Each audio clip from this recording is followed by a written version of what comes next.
नमस्कार, मी Vrushali and welcome back to a new blog. ज्या व्हिडिओची तुम्ही सगळे उत्सुकतेने वाट बघत आहात, आज तोच व्हिडिओ मी घेऊन आलेली आहे. तर तुम्हाला तर माहितीच आहे, आधीचे तुम्ही व्हिडिओज बघितले असतील तर मला छोटंसं बाळ झालेलं आहे. त्यानंतर आम्ही 6 दिवस वगैरे हॉस्पिटलमध्ये होतो. स्वित्झर्लंडमध्ये जर नॉर्मल डिलिव्हरी झाली तर 4 दिवसांनी आणि सी सेक्शन झालं तर 5 दिवसांनी जनरली डिस्चार्ज मिळतो.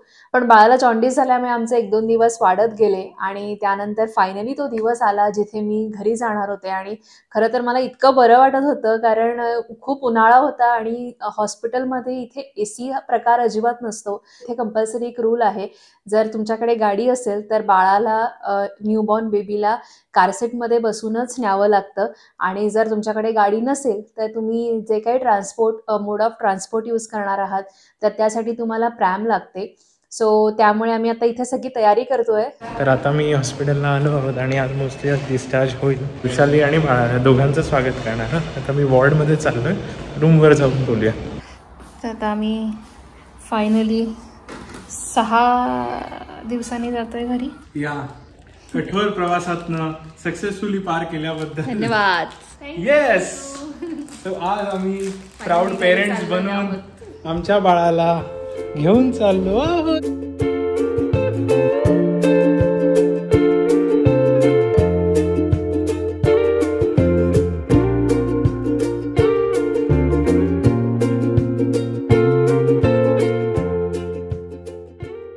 आज आमच्या बाळाची सर्वात पहिली भेट होणार होती, ती म्हणजे मोमो सोबत, त्याची मोठी बहीण. आणि आम्हाला थोडीशी धाकधूक होतीच, उत्साह होताच, पण थोडीशी भीती होती की मोमो कशी त्याच्याबरोबर रिॲक्ट करेल. ड्युरिंग प्रेग्नन्सी मोमो अशी मला फार क्लिंगी नसायची, पण मोमोमध्ये मला असा फारसा फरक नाही जाणवला. फक्त मला एक मेजर फरक असा जाणवला की जेव्हा मी तिला वॉकला घेऊन जायचे तेव्हा ती मला अजिबात खेचायची नाही. आमची मोमो चालत नाही, ती पळते खाली गेल्यावरती. त्याच्यामुळे जेव्हा मी तिला सकाळी चालवायचे तेव्हा ती व्यवस्थित चालायची, अजिबात मला खेचायची नाही. मे बी तेव्हा तिला ते सेन्स होत असेल, पण अशी ती फार माझ्या पाठीपाठी तर ती दिवसभर असतेच, पण अशी जास्त पाठीपाठी किंवा फक्त मला चिकटून वगैरे अशी ती कधी झोपायची नाही. त्यामुळे मला कळायचं नाही की म्हणजे आता ही कशी रिॲक्ट करेल आणि कसं होईल. आणि मग आम्ही असं एक ठरवलं की आम्हाला तिचा स्वभाव पूर्ण माहिती आहे की घरी कोणीही नवीन पाहुणा आलं किंवा घरी कोणीही आलं, आणि इनफॅक्ट आम्हीही खूप दिवसांनी, म्हणजे मी खूप दिवसांनी घरी जात होते, त्यामुळे ती मला बघितल्यावर किंवा कोणी स्ट्रेंजर व्यक्ती पहिल्यांदा घरी आली की ती त्यांच्यावर भुंकते. ती प्रोटेक्ट करायला जाते, त्या ह्याने ती भुंकते. ती जर भुंकली आणि बाळ झोपलेलं असेल तर इतकंसं लहान बाळाला एकदम तिच्या आवाजाने दचकायला नको, रडायला नको, घाबरायला नको. ह्या कारणाने आम्ही डिसाईड केलं की जेव्हा आम्ही पार्किंगमध्ये गाडी लावू तेव्हा मी आणि बाळ खाली गाडीत बसणार, पुष्कर वरती जाणार आणि पुष्कर मोमोला घेऊन खाली येणार, आणि आम्ही खालीच पहिल्यांदा माझी आणि मोमोची आणि अर्थात बाळासोबतही तिची पहिली भेट ही पार्किंगमध्येच होईल. तिच्या टेरिटरीमध्ये कुठल्याही गोष्टी घडायला नको असं आम्हाला वाटलं, म्हणून आम्ही नवीन जागी नवीन ठिकाणी तिला भेटवायचं असं ठरवलं.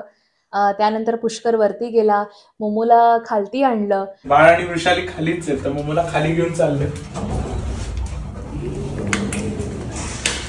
हा बाबा, हा.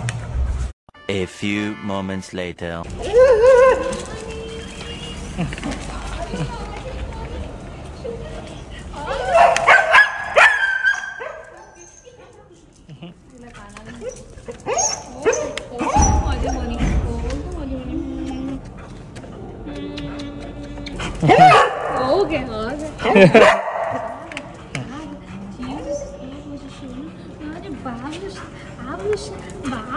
आणि त्यानंतर पहिल्यांदा माझी आणि मोमोची भेट झाली, कारण मी खूप मोमोला मिस केलं ह्या 6 दिवसांमध्ये. आणि मला भेटल्यानंतर तर मोमो अतिशय बिचारी रडायलाच लागली आणि मला एकदमच खूप वाईट वाटलं की आम्ही 6 दिवस तिच्याबरोबर पूर्ण वेळ नव्हतो. अर्थात आई होती, पण शेवटी आईवडील ते आईवडील असतात, त्यामुळे तिलाही खूप बरं वाटलं असेल मला भेटून. आणि मग त्यानंतर आम्ही हळूहळू तिला वास घेऊन दिला आणि आम्ही एकदम तिच्यासमोर बाळाला ठेवलं नाही पूर्ण वेळ. मोमो थोडी तशी एनर्जेटिक आहे, त्यामुळे तिला बाळ किती लहान आहे ह्याचं किती अंदाज येईल ह्याचं थोडंसं आम्हाला टेन्शन होतं. त्यामुळे आम्ही तिला हळूहळू इंट्रोड्यूस केलं बाळाशी. थोडा वेळ तिला वास घेऊन द्यायचो आणि मग परत चालायला लागायचो, मग परत तिला थोड्या वेळाने वास घेऊन द्यायचो. असं आम्ही बऱ्याचदा केलं आणि तो क्षण मी कधीच विसरणार नाही, जेव्हा बिचाऱ्या मोमोने अगदी अलगदपणे तिच्या त्या स्पर्शाने त्या बाळाच्या पायाला टच केलं आणि त्याचा वास घेतला. तर it was very very emotional आणि आम्हाला खूप बरं वाटलं की ती अजिबात त्याच्यावर भुंकली नाही. इनफॅक्ट मे बी ती एक्सायटेड असेल की कोणीतरी नवीन व्यक्ती आणि नवीन मेंबर आपल्या घरात आलेला आहे. त्यानंतर आम्ही वरती गेलो. आईने आम्हाला आमची नजर काढली, आम्हाला ओवाळलं आणि त्यानंतर आम्ही पहिल्यांदा बाळाला पूर्ण असं घर दाखवलं. देवाचे आभार मानले की आम्हाला ह्या मोठ्या प्रसंगातनं त्याने सुखरूपरित्या बाहेर काढलेलं आहे आणि बाळाची आणि आईची दोघांचीही तब्येत छान ठेवलेली आहे, त्याबद्दल त्याचे आभार मानले. आणि ह्या सगळ्यामध्ये अर्थातच मोमो त्याच्या पाठी आहेच, कारण तिला एक एक्साइटमेंट होती की कोणीतरी आपल्या घरी आलेलं आहे आणि तिला भेटायचं आहे. कोणी आमच्या घरी नवीन व्यक्ती आली स्ट्रेंजर तर ती सुरुवातीला घुमते, पण एकदा का तिने त्यांचा वास घेतला की त्यानंतर ती इतकी त्यांच्याबरोबर मोकळी होते, फ्रेंडली होते की ती त्यांना अजिबात सोडत नाही. मग त्यांच्याच पाठी असणं, त्यांच्याबरोबर झोपणं हे सगळं तिचं चालू असतं आणि सेम ती त्या बाळासोबतच करत होती.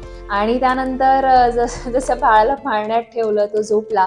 त्यानंतर आमच्या मॅडम खाली जाऊन त्याच्या पाळण्याखाली झोपल्या आणि तिथेच आम्हाला कळलं की मोमोने बाळाला छानपैकी ॲक्सेप्ट केलेला आहे.